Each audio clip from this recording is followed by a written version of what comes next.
Well, hi everyone, it's Pete here from the Pain Toolkit. And first and foremost, thanks ever so much for inviting me to your World Pain Summit over there in Alberta. I've never actually been to Canada yet, but it's on my to-do list to come and visit you all and say hello and have a quick look around. When I say a quick look around, may take me a couple of months, but I won't. But I'll be looking forward to come over there and visiting lovely Canada. Listen, I was going to ask you a question that I asked people with pain and also healthcare professionals who attend my workshops. This is the question here. Is supported pain self-management your first choice or your last resort? Now, for a lot of healthcare professionals, it's usually the last resort. It's not your fault really, because in I know for a fact in a lot of medical schools, self-management or supported self-management isn't actually taught while you're in training, etc. And I always remember a Canadian doctor telling me once it's something that you have to learn on the job. And I'm always advocating that really self-management, pain self-management needs to be taught while you're in training, etc. But when you're seeing people with pain, it's no good telling them after you've done all your procedures like treatments and medicines and whatnot. You need to also include the self-management messages from the get-go. So, what am I going to be covering today in this presentation? I'm going to tell you all about how I changed from being that patient to becoming a person again. I'm going to tell you a little bit briefly how I started up the Pain Toolkit and how successful that's been. I'm going to be talking to you about even more about supportive pain self-management skills, and also a bit of a glimpse into the future. So a little bit about me. On the right hand side of the slide there, you'll see all the memberships that I belong to, British Pain Society and IASP, etc. And below is all the educational stuff that I've had to learn over the years to do self-management. So back in the day, back in the early 90s, I really struggled with back pain. But what got me back on track was I got myself on the input pain management program in London. And so that really turned my life around. What the program gave me was the skills and tools, but more importantly, it gave me the confidence to manage my pain myself. I like to think I got myself back in the driving seat. But before then, I say, like most people, I struggled really. Life was really, days of the week really were irrelevant to me. Any day could have been a Monday. Every day just melted into the next one. Really, life was pretty unstructured. It revolved around TV programs, and to be honest with you, I just really couldn't see any future. And I think I reached a low point in '94. On my birthday, actually, on 31st December 94. Keep that date if you want to send me a birthday card or a birthday message. But at that night, I really considered the end of my life, really, because I just couldn't not see any future, really. And as I say, then I got myself in a program, and hey, I'm talking to you here now. So I think what the program gave me, it gives me that sense of order and structure, and I think that's what a lot of people need.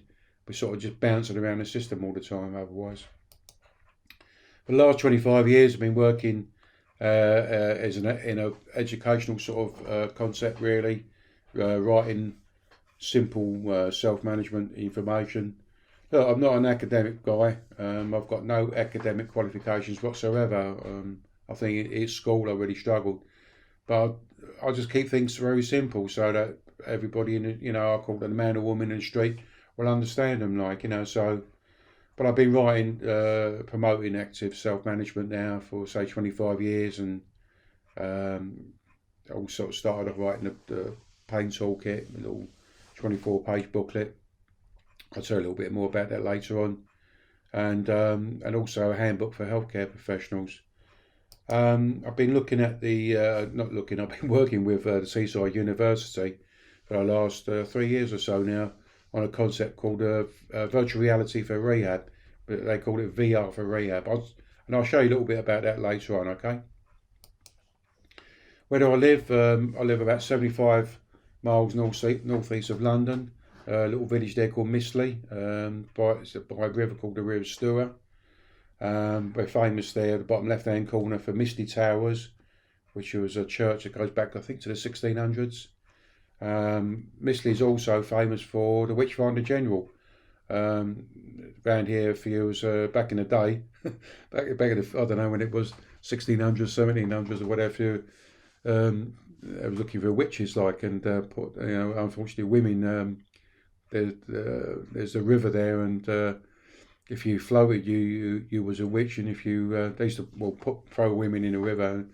In a ducking store, if you floated, you was a witch. If you didn't, you wasn't. So you didn't really there was no getting out of that. So the river there separates Essex. I live in Essex, and the other side of the river there is Suffolk. That's me with one of my bikes. So when I was on a program back in '96, we were asked to write long-term goals, and I never really got around to. I always wanted to get back on the bike. So even when I had hair, for those that know me, I'll call a slaphead really. I'm a bald-headed guy now. But back in the day when I had long hair and everything, I was a bit of a biker dude, and but the goal was to get back on a bike, and preferably a Harley, and I was I think I'm a bit of a procrastinator, and but in 2016 I got diagnosed with prostate cancer, so my to-do list was rewritten, and I started getting back on the bikes, and bottom left-hand corner, that was my first bike, and the other two pictures there you'll see, they're made with my current two bikes. They're called Fat Boys. By the way, that program, it was so excellent for me. I haven't actually taken any pain medication since '97. I self-manage. Self-management is a doing thing. You've got to take part. You've got to take action, and that's what I did back in '96. And so I work hard. I'm still learning now. Still learning about self-management from other people. One of my good buddies over there in Canada, Keith Meldrum. I think he was part of Pain BC at some point. He's I've known him for about 3 or 4 years now, 3 years, 4 years. And he's been a good teacher for me as well. Let's crack on. Let's have a scene here. So what's next? So this is the Pain Toolkit booklet. That's the current version, I guess. Front cover, and about 950,000 were printed off by the Department of Health back in the day.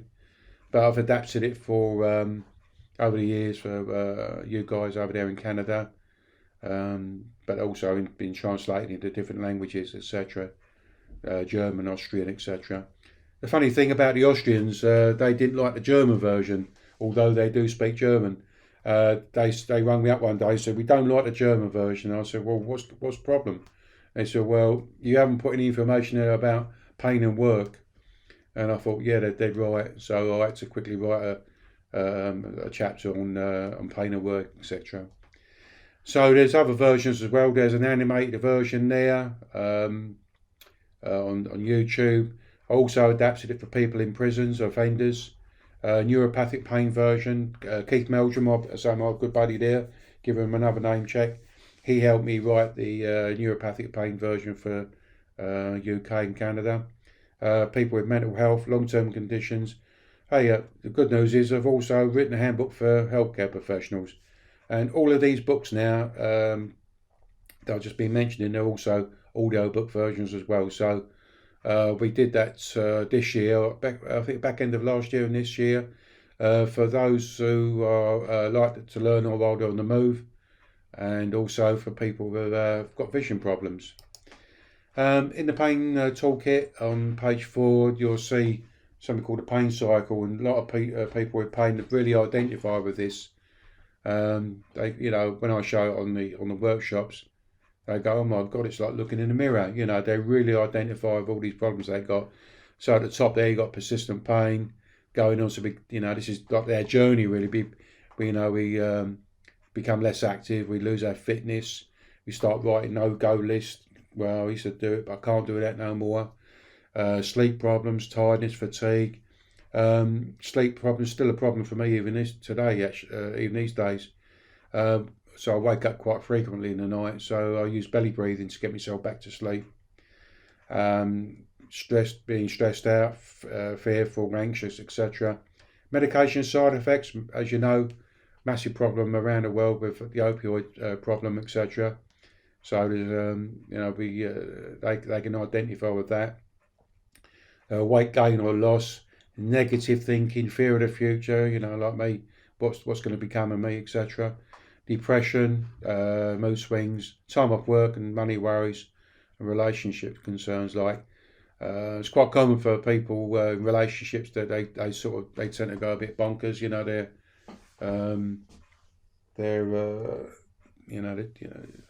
A lot of people say, well, I didn't sign up for this sort of thing, but anyway, so pain can be a bit of a struggle on relationships, etc. But also, these arrows go around clockwise, but they can also go around anti-clockwise, or go across each other. So becoming less active can mean that you put on weight.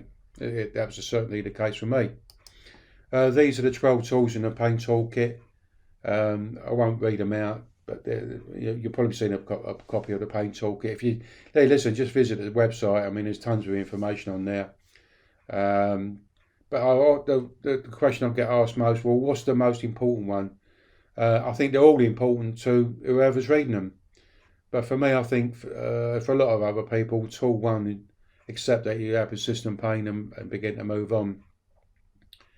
And I think it's really important. I think if you can't get your head around that one, I think you might find the other ones a bit of a struggle. So for a lot of people, they don't accept that they've got long-term pain, and they're still looking, they go doctor shopping or therapy shopping, looking for that fix, etc. Oh, do you want to give him another mention of Keith? We changed tool number 12 to keeping up resilience. Keith, when I was speaking to Keith a couple of years ago when we was doing the neuropathic pain version, he was talking to me about resilience, etc. And I thought, hey man, that's really cool. I feel so impressed by it. I thought I'd change that last tool. These are the 5 key coaching supported pain self-management skills. Bit long-winded, that's heading, but you may be surprised or not surprised, but these 5 skills are ones that people with pain come up with. Sadly, not healthcare professionals, because over the last 15 or so years, I've been asking people, what are the key things that you find that help you get yourself back in the driving seat and self-manage your pain? And these are the five most popular ones. So they're goal setting, action planning. Hey, listen, when I worked in the NHS years ago, I always remember a little saying. It said, if you don't know where you're going, it's unlikely you're going to get there. And that's why goal setting is important. It's about getting people back into action, start setting goals. But more importantly, action plan, how they're going to achieve those goals. Pacing their daily activities. That is so important. It is for people with pain, and also in other long-term conditions. What we tend to do is use our pain as guides as to when to stop and start, etc. But when people learn pacing, how to pace their daily activities, they'll find that they can actually do more throughout the day, but without increasing their pain. On the workshops, I go through problem solving. We're not very good problem solvers. We sort of got into the habit where other people have got to solve our problems for us or come up with ideas, and really it's about us taking more responsibility. Number 4 there is keeping active, moving, stretching, exercising.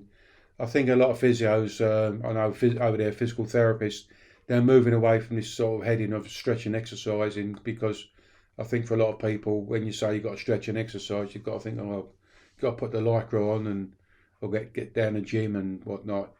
And it's all about, I think they're promoting more like meaningful movement, So the idea is that you're actually moving, and that, for me, stretching, exercising every day, moving, whatever.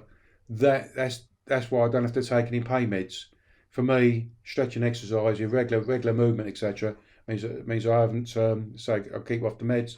I've been down. What time is it now? It's just here. It's coming up at 11:30 in the morning, but I go down the gym Monday through Friday. For me, that for me it's social. I live on my own, so it's social, but also for me it's so it keeps the pain at bay. I'd make them laugh down because I also, if they've got some good tunes on the radio in the gym, I have a bop around to them as well. Also, I don't know if you ever see it go on YouTube, look for Baby Got Back Better. I was on a video, like it's not a dance video, but it's all about back pain, etc. But I was asked to send in a clip of me dancing, but it's a very good video by 𝐒𝐂𝐂𝐑𝐈𝐁𝐄 from Texas. The last one there, knowing what to do if something goes wrong. It's like a little bit like having a spare tyre, really, spare wheel. If you get punchy, you can change the wheel, get on your journey, etc. So, ask your patients if they've got a setback plan. If not, help them out with it. Nearly coming towards the end now. Listen, this is coming back to that word resilience again, okay? And I looked it up and everything, and these seem to be the key things that people like learning about, being optimistic, having that self-belief, self-control, willingness to adapt, willingness to be flexible, ability to solve problems, having that emotional awareness, having that social support, and also I've got a sense of humour anyway, so I think you can't take life too seriously. But it all boils down to being more resilient. Okay, we're pretty much coming to the end now. Just to me, this is a little bit of a glimpse into the future. Every month I do something called an online cafe where healthcare professionals and patients will all meet up, and it's a little bit. It's quite interactive, really. We sort of choose a subject about self-management, and we have a chat about it, etc. It's like a cafe, really.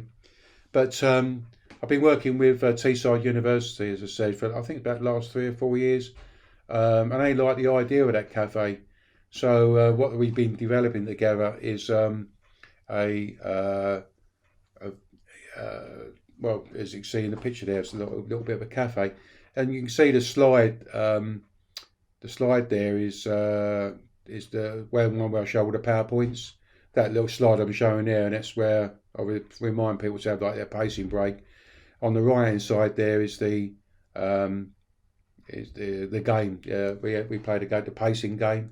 The actual in this concept, in this workshop, because pacing is so important, we concentrated on doing workshops around pacing so that people got it. Because see, a lot of people with pain, we're overdoers. We want to keep up with everybody else, and pacing is so important to us.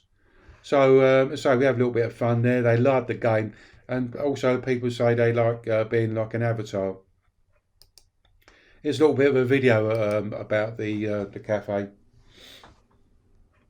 Okay, so say on the left hand side there's the PowerPoint I use where we go for the 12 tools, by explaining pacing to them, etc. And there's the game, and we spin around here. This is like another wall that we've I asked the VR developers to do. There's one there about 3 P's: planning, pacing, prioritising and pacing, the 3 P's as I call it.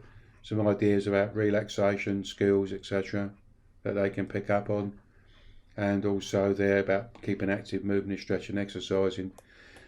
But they like the idea of the cafe. So they've got their avatar. They can be anyone, So I think when people are seen on Zoom or whatever, they can be very judgmental, etc. But I think this is going to be the bit of the future.